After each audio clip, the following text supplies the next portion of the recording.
This is just a test. And I always wanted to start my own show, but never really acted on it. So this is a bit of a test to see how it goes. I'm going to just talk into the screen and enjoy a drink. I know there are a lot of video creators who come up with all kinds of fantastical videos. They talk about everything under the sun. They talk about really cool stuff.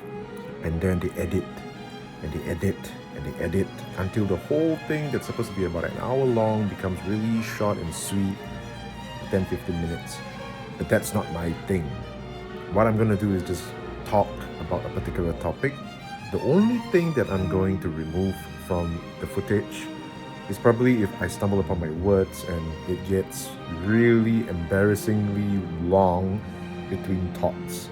You know how sometimes you just think and then the words don't really come out properly. If the pause is awkward, I'm gonna get it out of the footage. But other than that, everything goes. This is how I'm going to do all of my videos. I call these little sessions go as you go. It's called go as you go. Basically, I just run my mouth. Whatever comes to mind, and I'll record them on the video. There will not be anything removed from it. So it's going to be unapologetic. It's going to be unadulterated stuff. It's going to be, frankly, whatever is on my mind would come to the fore and passed on to you guys. So today I want to talk a little bit about mental health. It is a topic that has been done to death. It is something that a lot of people have struggled with, but it's just that there really isn't a proper outlet for it. Sometimes you think that talking to your close friends would suffice. You think that talking to your loved ones would be enough. But for many of us, it isn't. It isn't enough at all.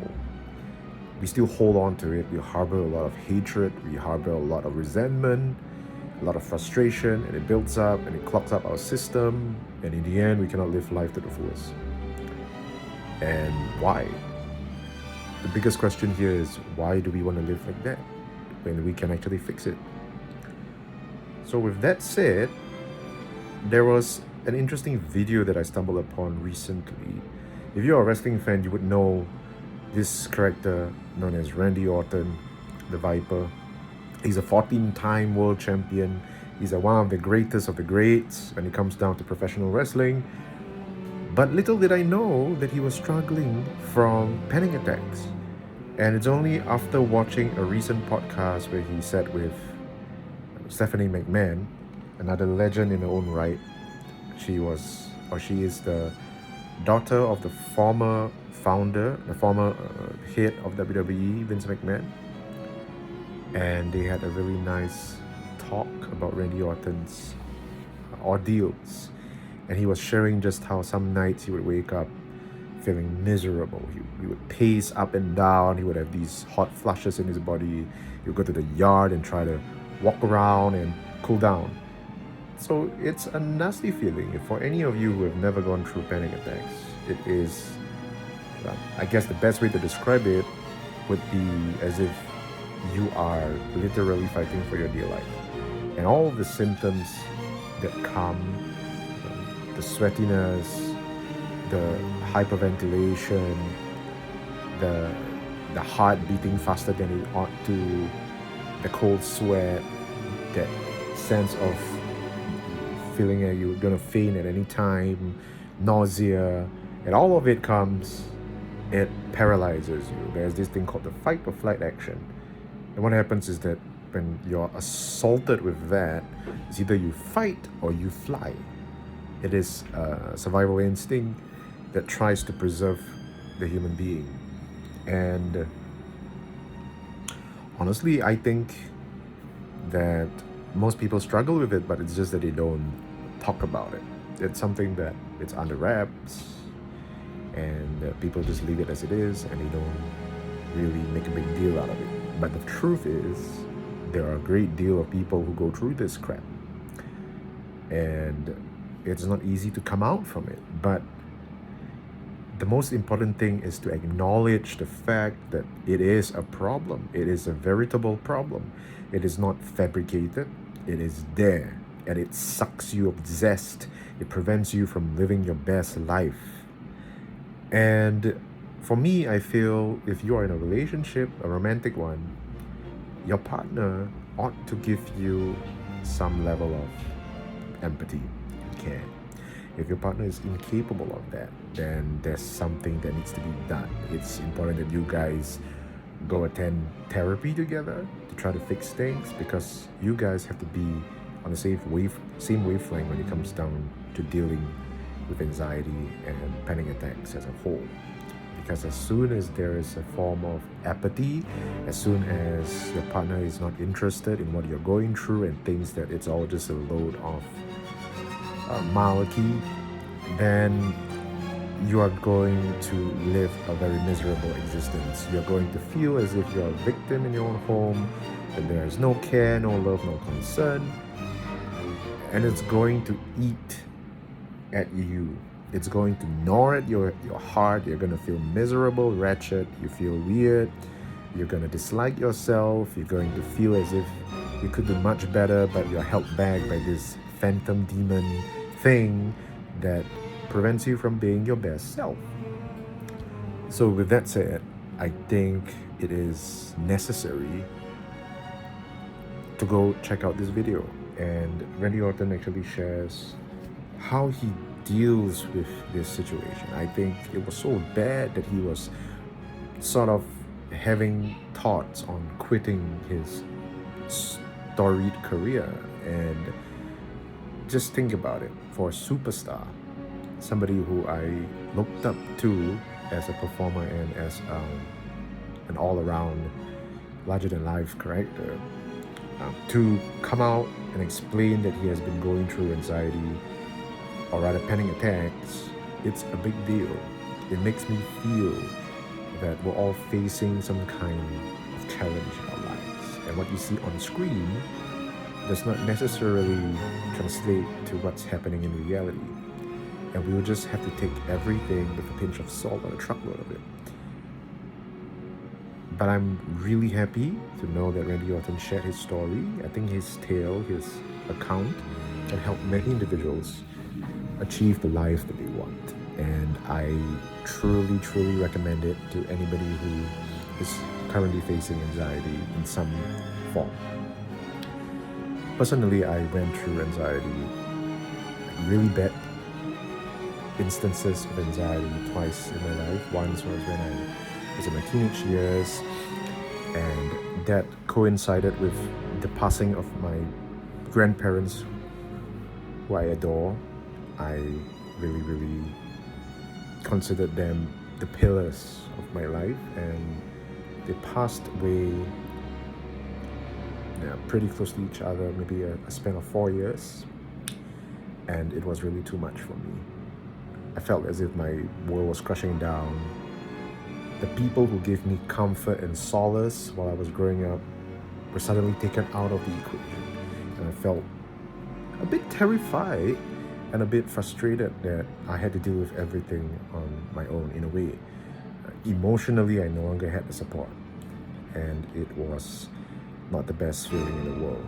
So that led to, I guess, self-doubt, and from there it just deteriorated to the point whereby I would have severe cases of anxiety and hyperventilation, panic attacks for simple stuff. Even when I'm standing in the shower, I feel as if I could collapse. I constantly harbored thoughts of death and what would happen if I just went out and there was nobody with me. I had separation anxiety. I couldn't do simple things. Daily chores like moving from one place to another place felt like hell. When I was in a public transport, I would want to break free. I would start to breathe with shallow breaths. I would start to have strange pulsations. I would have all the strange kind of sensations like cold sweat. My body had the inability to regulate temperature, and all those stuff, really the whole 9 yards. And what happened was that I eventually overcame it by telling myself that I am better than that. But then it struck again. Then that was shortly a short while ago. That was about 4 years ago, or maybe 5 6 years ago, when I got into a relationship. I got married, and I think the pressure was mounting, and I just lost all of my will to live in a way. I wasn't suicidal, but I just didn't have the drive and the enthusiasm anymore. Didn't want to fight. So it caused me to buckle, and as a result, I just started to exhibit all kinds of anxious and anxiety symptoms, and that affected my relationship. It caused my marriage to fracture, and pretty much that was the end of my marriage, really. I emerged from it again recently, about 2 years ago, when I did the same thing that actually got me out of it the first time, which was to focus on things that existed before these attacks. I reminded myself who I was, who I am, and I compared myself in my mind to what was happening in reality. This frightened person is not me. Yeah, sure, there are emotions, there are feelings, and it's a roller coaster ride when it comes to life. Sometimes you feel sick, sometimes you feel this and that.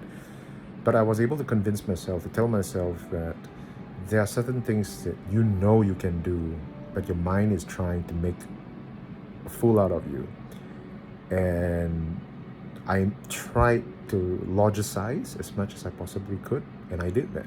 When I left the house, when I was in public transport, I would tell myself, even though I was quaking in fear, between bus stops or between train stations, I told myself everybody's traveling with you. I mean, at this point in time, these passengers, they're traveling the same transport as you. They don't have this unnecessary thoughts in their heads. They're focused on what they need to do. They're telling themselves, I'm going to get from point A to point B.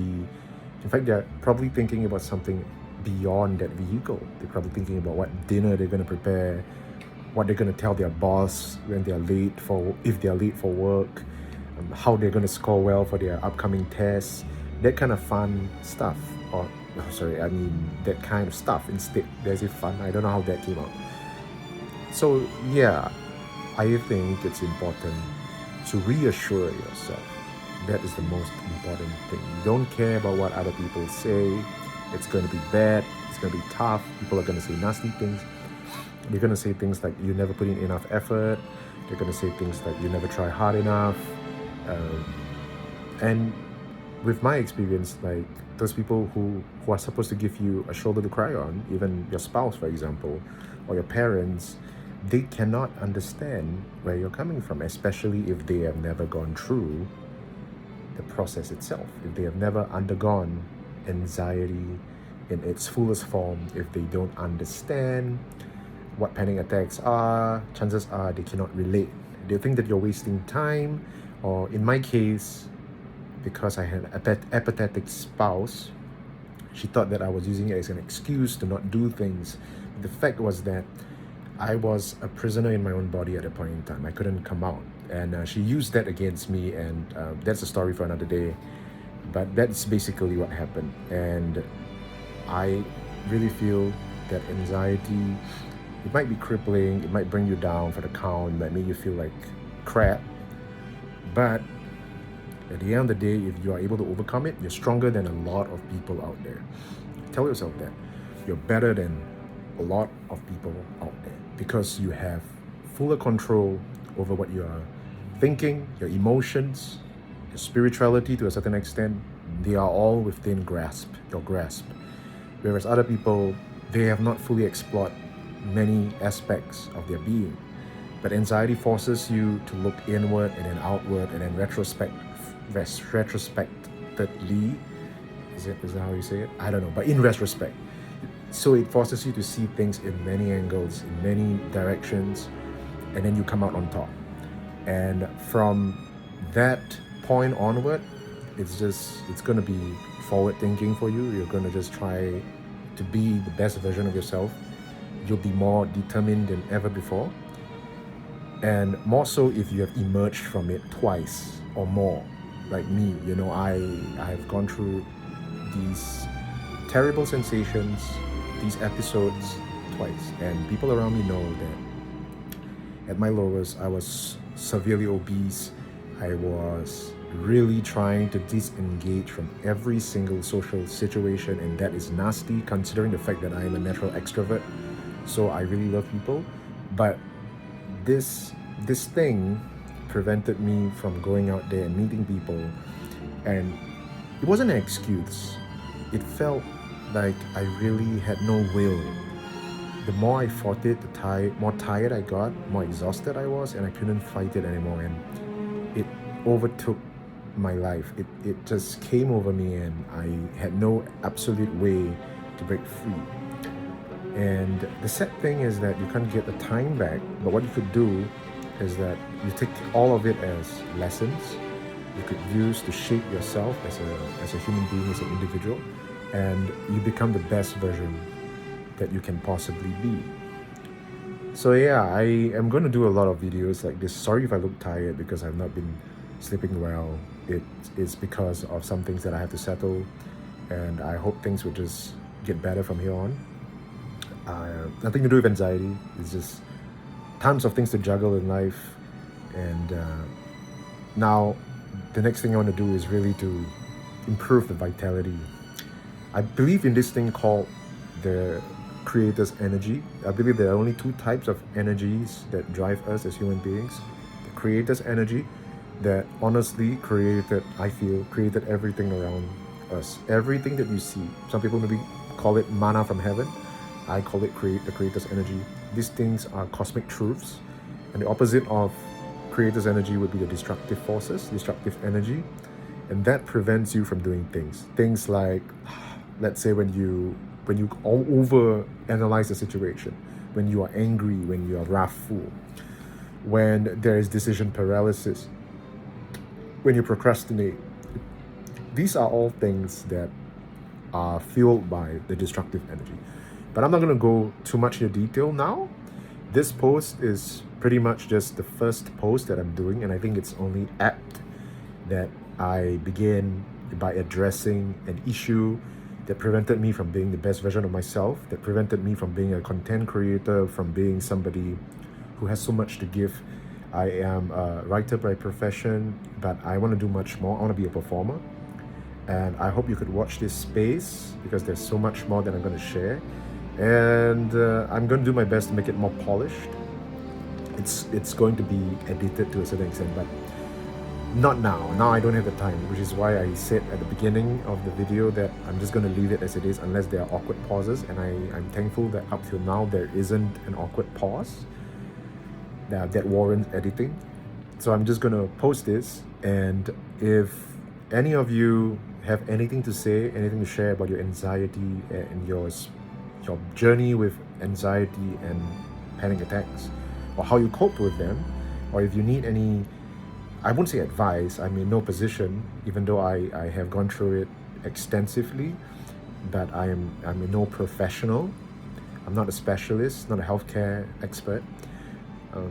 But do ask me anything you want to ask regarding hyperventilation and how to deal with these situations and all that, and I'll try to help as much as I can.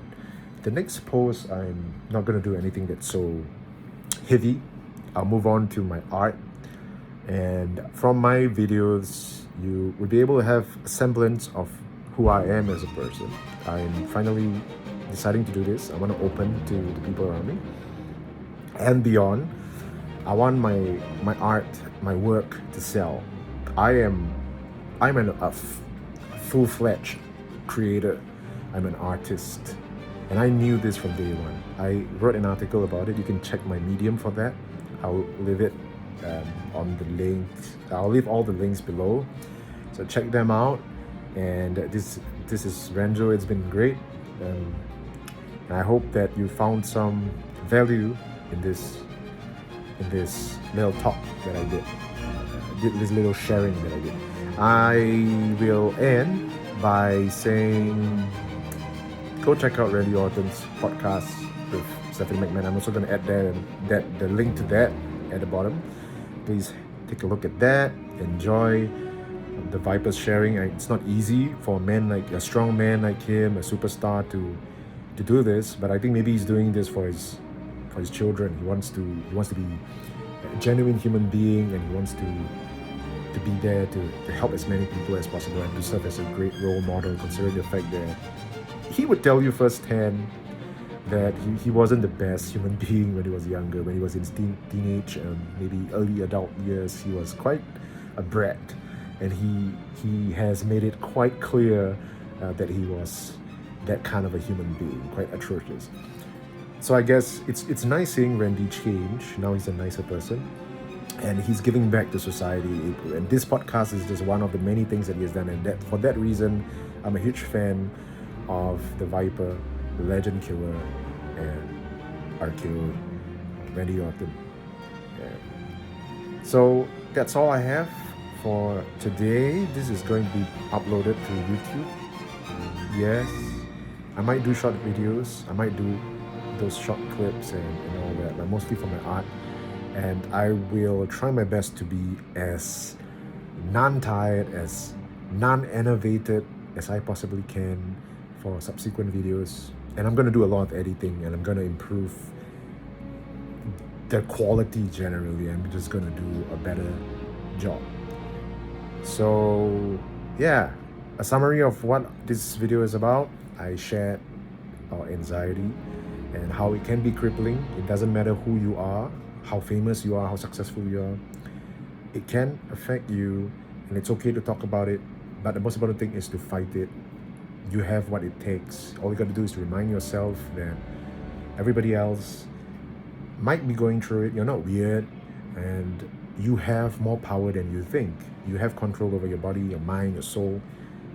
Just remember that and reinforce that ideology in your head as much as you possibly can.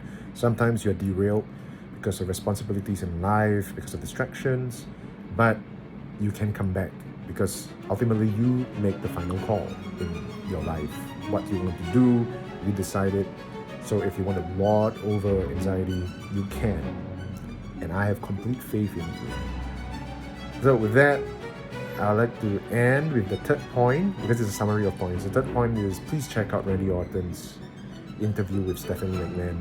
I think it is food for thought. It's great stuff.